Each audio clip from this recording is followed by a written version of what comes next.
안녕하세요. 경영지도사를 연구하는 경영지도사입니다.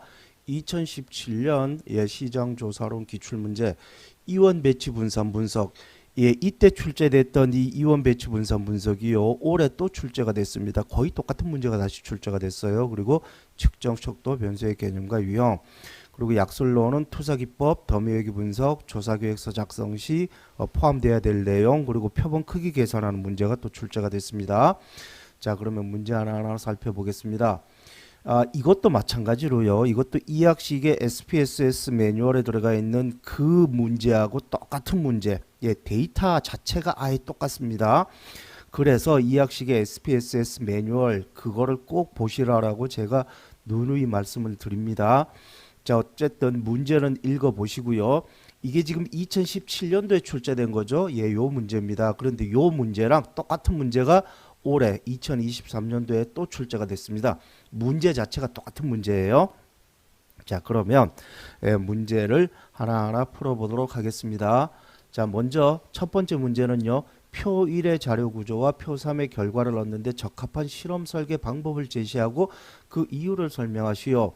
표 1의 자료하고 표 3의 통계 결과, 표 1 보면은 청량음료가 있고 성별이 있고 그렇죠. 자, 그러면 두 개의 요인이 선호도에 미치는 영향을 분석하는 이원 배치 분석입니다. 청량음료라고 하는 요인, 성별이라고 하는 요인, 이 두 개의 요인이 선호도, 종속 변수인 선호도에 어떠한 영향을 미치느냐를 분석하는 이원 배치 분석이다.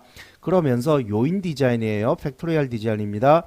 청량음료가 3개죠. 성별이 2개죠. 따라서 총 6개의 조합으로 실험을 실시합니다. 자, 요거는 짧은 시간에 여러 가지 요인을 동시에 측정하고자 할 때 효과적인 설계 방법이에요. 요게 요인 디자인을 실시하는 주된 이유입니다.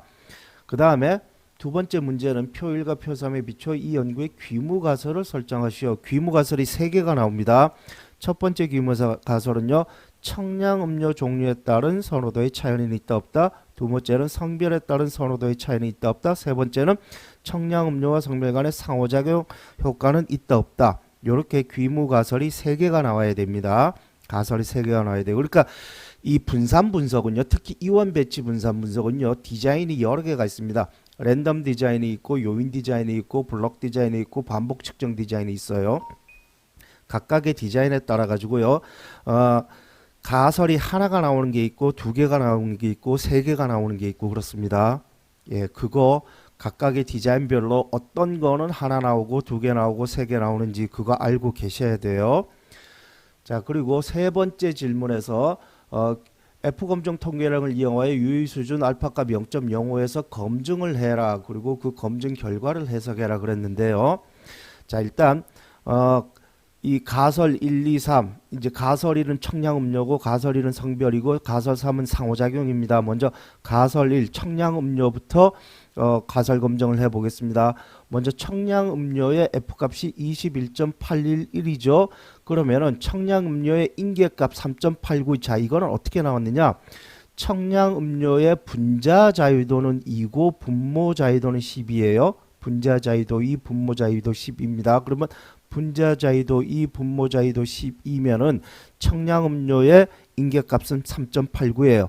3.89보다 검정통계량 21.811이 더 높죠. 따라서 H0를 기각합니다. 따라서 유의한 차이가 난다. 이렇게 결론을 내리면 되고요. 그 다음에 두 번째 가설은 성별입니다. 성별의 F값은 100.278이에요. 그러면 성별의 인계값, 성별의 분자자유도는 1이에요. 그리고 성별의 분모자유도는 10입니다. 분자자유도 1, 분모자유도 12. 그래서 성별의 인계값은 4.75예요. 그러면 이 4.75보다 100.278이 더 크기 때문에 이때도 H0를 기각합니다. 따라서 성별에 따른 선호도의 차이는 발생을 한다. 그 다음에 상호작용. 상호작용의 F값은 1.344입니다. 그리고 상호작용의 인계값은 상호작용의 분자자유도 2, 분모자유도 12예요. 분자자유도 2, 분모자유도 10이기 때문에 상호작용의 인계값은 3.89예요. 자, 그런데 인계값은 3.89인데 검정통일량이 1.344이기 때문에 채택력에 존재하죠. 따라서 H0를 채택한다. 그래서 상호작용 효과는 발생하지 않았다. 그래서 결과가 가설검정 결과가 이렇게 나타나게 됩니다. 이게 2017년도에 주어졌던 문제고요. 참고로 똑같은 문제가 올해 출제가 됐다 그랬죠. 올해 출제됐던 문제는요. 뭐가 달라졌냐면 요 값을 안 줬어요. 그러니까 요 자유도 평균제곱 F값 요 값을 안 줬습니다. 요 값을 안 주고 요거를 구해서 이 검정을 하라라는 게 올해 문제입니다. 그러니까 요 자유도만 구하면요. 요 자유도만 구하면 얘 나누기 얘 하면은 평균제곱 나오고 이 평균제곱 이거하고 얘 나누기 얘 하면 또 F값 나오죠. 예, 그러니까 올해 문제하고 그러니까 올해 문제하고 2017년도에 출제된 요 문제하고 사실상 똑같은 문제입니다. 데이터 자체가 똑같아요. 예, 그러니까 요 값을 안 주고 출제한 게 올해 문제입니다. 그러니까 올해 문제에서는 요 자유도만 구할 수 있으면 평균제곱 얘 나누기 자유도 하면 평균제곱이에요. 그리고 이 평균제곱 이 청량음료 평균제곱에서 오차 평균제 얘 나누기 얘 하면 얘 나오고 얘 나누기 얘 하면 얘 나오고 이렇게 나오죠. 예, 그래서 이 자유도만 계산을 할 수가 있으면 평균제곱도 나오고 F값도 나옵니다. 그래서 요거를 계산을 해서 검정을 하라라는 게 이게 올해 문제였어요. 그러니까 사실상 똑같은 문제다라고 볼 수가 있고요. 그 다음에 이제 상호작용 효과가 나타나지 않았다는 얘기는 뭐냐 하면요. 청량음료 1, 2, 3별로 남자보다 여자가 더 좋아하죠.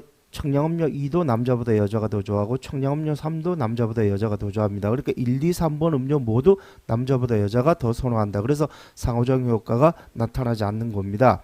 그러니까 청량음료 1도 남자가 더 여자가 더 좋아하고 2번도 다 이래요. 그런데 만약에 상호작용 효과가 나타나면요. 1번은 여자가 더 좋아하다가 2번은 남자가 더 좋아하고 또 3번은 여자가 더 좋아하고 이렇게 꺾이게 되는 게 이게 상호작용 효과가 나타나는 겁니다. 그리고 이제 마지막 네 번째 문제는요. 예, 출시 상품하고 목표 시장, 광고 매체를 결정을 해라 이건데 연구 결과 남녀 모두 1번 음료를 가장 선호하는 걸로 나타났습니다.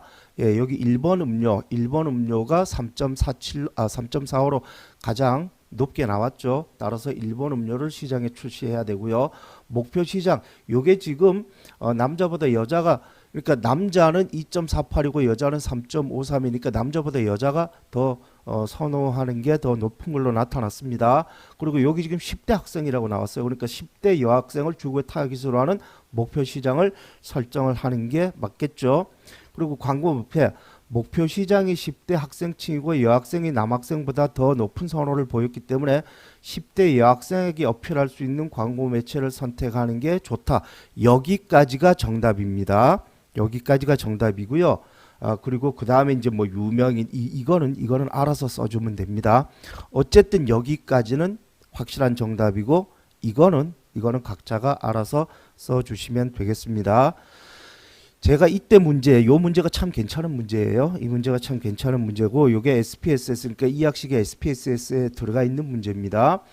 그래서 이 학식의 SPSS 문제는 싸그리 다 연습을 해 두시라라고 제가 누누이 말씀드리고 있고요. 요 문제가 출제가 됐으니까 이 문제는 일단 제껴도 되겠지. 이게 이제 올해 출제가 됐으니까. 그런데 다른 SPSS 관련된 문제는 꼭 풀어 보셔야 된다라고 강조하고 싶습니다. 그 다음 두 번째 문제는 측정의 개념 그리고 척도의 유형 그리고 양적 질적 변수. 예, 이거는 뭐 쭉 읽어보시면 될 것 같아요. 이거는 측정과 척도 해가지고 2010년도에도 출제가 됐습니다. 측정이라는 거는 미리 결정한 일정의 규칙에 따라서 조사대에서 특성의 수치나 유효를 부여하는 과정. 그리고 이제 척도의 유형 이거는 다 알고 계시죠? 예, 그리고 양적 변수, 질적 변수. 양적 변수는 이산형 변수가 있고 연속형 변수가 있는데 이산형 변수는 이런 겁니다. 구매수, 구매량, 판매량 이거고요. 연속형 변수는 키, 몸무게. 이거는 쫙 연속적으로 이어지죠. 키, 몸무게, 소득 같은 거는. 예, 요거는 연속적이지는 않은 겁니다. 그리고 이제 질적 변수는요. 예, 명목 척도나 서열 척도 이런 게 질적 변수입니다. 이거는 뭐 쭉 읽어보시면 될 거다라고 생각이 듭니다. 이 외에도 이제 변수가 여러 가지가 있어요. 뭐 조절 변수, 매개 변수, 기타 뭐 더미 변수 이런 것들도 다 개별적으로 다 알고 계셔야 돼요. 그 다음에 이제 투사법, 단어 문장 이야기 그림 등 간접적이고 불안정한 자극을 통해 응답자 내면의 신념이나 감정을 투사해서 조사하는 기법이 투사법입니다. 이 투사법의 특징이 있어요. 설문구성이 가능합니다. 그리고 조사 목적이 노출되지 않은 상태로 자료 수집이 가능해요. 그러니까 이 응답자가 이게 왜 이 사람이 나한테 물어보는지 모르는 상태로 조사할 수가 있다는 얘기입니다. 그리고 설문구성도 가능해요. 대표적인 게 이거입니다. 어쨌든 투사법의 종류에는 크게 네 가지가 있습니다. 연상기법, 완성기법, 구성기법, 표현기법 이 네 가지가 있는데요. 그 중에 가장 많이 활용하는 게 이 네 가지입니다. 단어 연상, 단어를 보여주면서 연구자가 숨어놓은 테스트 안에 응답자가 어떻게 반응하는지를 관찰해서 연구를 수행하는데 가장 대표적인 게 네슬레의 인스턴트 커피입니다. 이거는 모든 마케팅 조사 교재에 다 한결같이 나와 있어요. 그 논술 300 교재에도 나와 있으니까 무슨 내용인지 한번 보시기 바랍니다. 그 다음에 이제 문장 완성법, 불완전한 문장을 제시하고 나머지를 응답자가 채우도록 하는 기법이다. 그리고 통각시험 또는 그림 반응법이라 그러는데 만화나 그림을 보여주고 이에 대한 감정을 물어보는 거다. 그리고 만화 구성, 만화를 통해서 특정 상황을 요약 설명하도록 해서 응답자의 신념, 느낌, 태도 등을 간접적으로 도출해내는 방법이다. 그래서 투사법의 종류에는 이런 것들이 있다. 그 중에서 가장 많이 쓰고 가장 대표적인 게 단어 연상법이다라는 거 정리해 두시면 되고요. 이거 말고도 응답을 도출하는 몇 가지 방법들이 있습니다. 탐침 기법, 사다리 기법, 은유 기법 이런 거 있죠. 예, 이런 것들도 같이 정리를 해 두시기를 바라겠습니다. 그리고 약술 네 번째 더미웨기 분석이 나왔습니다. 자, 이 더미웨기 분석은 2015년도에 설명을 드렸기 때문에 이거는 뭐 간략하게만 설명을 드리도록 하겠습니다. 이 지금 2017년도에도 나오고 또 2020년도에 또 논술로 또 출제가 됐어요. 먼저 회기식을 도출하고 해석하시오. 그리고 회기 분석 결과를 광고 관련해서 설명하시오. 회기식은 여기 보면은 이제 회기계수 베타 1, 베타 2, 베타 3, 베타 4 이렇게 쭉 나와 있죠. 이거의 선형 결합이 회기식입니다. Y는 추정량 매출액이고요. X표는 광고비고 DI는 이제 D1, D2, D3 이거는 계절 더미 변수죠. 봄의 매출을 기준으로 베타 1은 봄에 대비한 여름, 베타 2는 가을, 베타 3는 겨울의 매출액 차이를 의미한다. 그리고 베타 4는 광고비의 영향력을 의미한다. 그래서 요거 베타 1, 베타 2, 베타 3, 베타 4를 쫙 선형으로 결합을 하면 이렇게 돼요. 그리고 봄을 0으로 집어넣죠. 봄을 0으로 집어넣고 봄에 대비해서 여름을 1, 가을 1, 겨울 1 이렇게 집어넣는 겁니다. 자, 그러면 봄을 0으로 집어넣으면요. 봄을 기준으로 했을 때의 회기식은 이렇게 돼요. 나머지 봄을 기준으로 하면 이 D1은 여름이죠. 얘도 0이고 D2는 가을, D3는 겨울이니까 전부 다 0입니다. 그러면은 60% 얘하고 얘만 남죠. 그러니까 봄을 기준으로 했을 때는 요 광고비의 효과만 들어가게 됩니다. 이런 상태에서 자, 여름을 1로 집어넣게 되면은 봄에 비해서 40 여름을 1로 집어넣으면 봄에 비해서 40이 증가하고 그 다음에 가을을 1로 집어넣으면 봄에 비해서 마이너스 10 겨울을 1로 집어넣으면 봄에 비해서 플러스 10 이렇게 증가하게 되죠. 예, 요게 더미 회기 분석입니다. 지금 이거는 약술로 출제된 건데 여기 2015년도에 논술로 출제되고 또 2020년도에도 논술로 출제가 됐거든요. 요 논술로 출제됐던 15년, 20년 요 문제 풀어 보시면 뭐 더미 회기 분석과 관련돼서는 뭐 충분히 준비가 될 거다라고 생각이 듭니다. 그 다음에 이제 조사계획서에 포함되어야 될 내용, 제목 이외에 뭐가 더 들어가야 되느냐? 참고로 요거는 최서열 교재에 들어가 있는 내용을 가지고 이렇게 적었습니다. 조사 목적과 범위가 들어가야죠.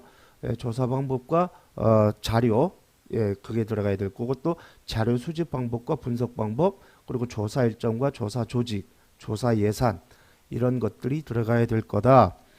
뭐 이거는 글쎄요 뭐 상식적으로도 쭉 보시면은 되지 않을까라고 생각이 듭니다. 한번 쭉 읽어보시고 정리를 해주시면은 될 것 같고요. 그 다음에 이제 표본 크기 도출 공식 이거를 꼭 연습을 해두세요. 실내 구간하고 표본 크기 구하는 공식은요. 통계 계산 동영상 제일 앞부분에 나와 있습니다. 첫 번째 통계 계산 동영상에 실내 구간 계산하는 거하고 표본 크기 계산하는 게 들어가 있어요. 실내 구간을 계산을 하면 표본 크기는 자동으로 나옵니다. 95% 신뢰 수준에서 Z2분의 알파는 1.96이죠. 예, 이거는 표준 정규 분포백이 자동으로 나옵니다. 이거 머릿속에 자동으로 들어가 있어야 돼요. 자, 이때 신뢰 구간은요. 예, 뮤를 기준으로 해서 마이너스 1.96 루트 n분의 시그마에서 플러스 1.96 루트 n분의 시그마, 이게 95% 신뢰 수준에서 신뢰 구간의 길이입니다. 따라서 신뢰 구간의 총 길이는 왼쪽으로 1.96 루트 n분의 시그마, 오른쪽으로 1.96 루트 n분의 시그마예요. 자, 이렇게 표준 정규 분포가 있으면 이를 기준으로 이쪽으로 마이너스 1.96 루트 n분의 시그마, 이쪽으로 플러스 1.96 루트 n분의 시그마예요.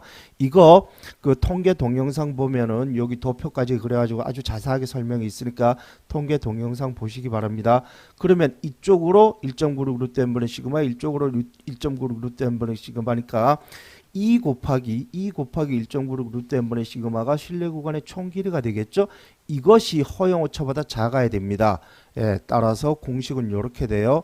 이 공식을 n에 대해서 정리를 하면은 이렇게 됩니다. n을 이렇게 치환을 하면은 이렇게 돼요. 요게 표본 크기 구하는 공식입니다. 따라서 표본 크기는요. 표본 크기는 실내 수준의 제곱과 모분산에 비례하고 허용오차의 제곱에 반비례하죠. 얘가 실내 수준입니다. 95% 신뢰 수준이니까 1.96이고요. 90% 신뢰 수준이면 1.65가 되고요. 99% 신뢰 수준이면 2.58이 되는 겁니다. 그리고 얘가 시그마 제곱, 얘가 분산이죠. 따라서 신뢰 수준 모분산에 비례하고 허용오차의 제곱에 반비례하는 게 표본 크기입니다.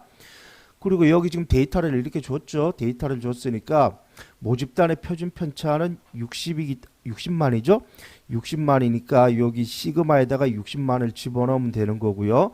그 다음에 에라, 그러니까 허용오차가 플러스 마이너스 6만이니까 양쪽으로 12만이 되는 거죠. 예, 에라에다가 12만을 집어넣게 되고, 그 다음에 95%니까 1.96 집어넣고, 그래서 요거 집어넣어서 요거 그대로 계산하면 384.16 나오거든요. 따라서 표본 크기는 384명, 그러니까 385명 이상이어야 된다 라고 결론을 내려주시면 됩니다. 여기서 요 실내 구간의 길이가 왜 이렇게 되느냐, 요거는 이제 실내 구간의 길이를 결정을 해야 되는 건데, 요 실내 구간의 길이는 통계 동영상 제1번 통계 동영상에 나와 있거든요. 예, 실내 구간의 길이 계산하는 거, 예, 그거 한번 보시기 바랍니다. 실내 구간의 길이가 나오면요, 표본 크기는 당연히 나와요. 그러니까 요거는 지금 평균의 실내 구간의 길이입니다. 근데 이제 비율의 실내 구간의 길이도 나와 있으니까 그거 한번 보시면 쉽습니다. 굉장히 쉬워요. 그러니까 실내 구간의 길이를 결정을 하고, 그러니까 90% 실내 수준에서의 실내 구간의 길이, 95% 실내 수준에서의 실내 구간의 길이, 99%에서의 실내 구간의 길이, 그 실내 구간의 길이가 나오면 그 길이에 따라 가지고 표본 크기는 자연적으로 나올 수밖에 없어요. 그거 영상 꼭 한번 보시기를 바라겠습니다. 이렇게 해서 2017년도 시장조사론 기출문제 살펴봤습니다. 시청하시느라고 수고하셨고요. 다음 시간에 2018년도 문제 다시 또 살펴보도록 하시겠습니다.